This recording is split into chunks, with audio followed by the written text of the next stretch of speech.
Okay, it's that time again. We have a new unit coming up, and this is for 5th grade. This should be somewhat a review from last year. We're touching on primes versus composites and factor trees. So really, we're just discussing how to identify a prime versus a composite number. And a prime number, by definition, can only be divided by itself and 1.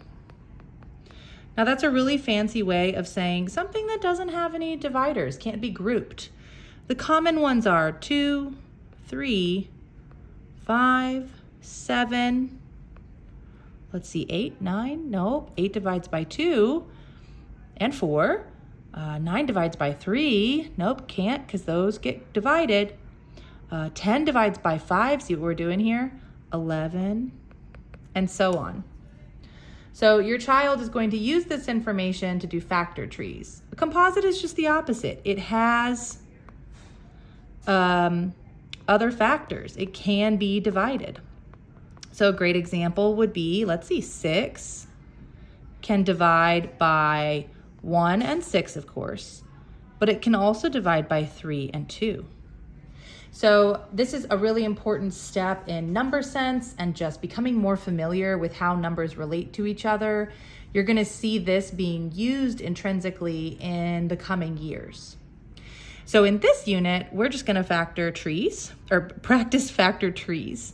Today we did 2 on the number 48, and they really enjoyed seeing that we can do different approaches and still arrive at the same answer. You're going to think about, what does 48 divide by? Well, let's see, what about 2 and 24? Now, because this is a tree, we call these ornaments. We're going to circle anything that's a prime. And we're going to keep going on the ones that are not. Let me do 2 again. Let me do 2 as much as I can because I'm comfortable with 2. Let's see, 6 is 3 and 2. And both of those are prime, so we've come to the end. All right, now what's cool is if you take all your circled things, 2 times 2 times 2 times 3 times 2, and you put it in the calculator, you'll get 48, and that's how you know you did it right. Well, but what if 2 isn't what I think of first? Does it still work? Yeah, it does. What if I did 4 and 12? Okay, we're still gonna arrive at the same prime factors, just in a different way. See? We still have 1, 2, 3, 4 2s, 1, 2, 3, 4 2s, and a 3, and a 3.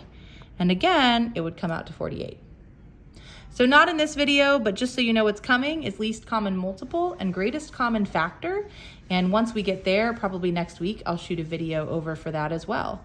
Your student is coming home with a packet, and in that packet, they'll be doing some basic pattern work and reviewing some of the things from order of operations that were a bit of a struggle last unit. So this really isn't gonna apply to homework this week. It's just so you know what they're working on in class. And if they have any incomplete work that comes home, you can assist them with that via this video, okay?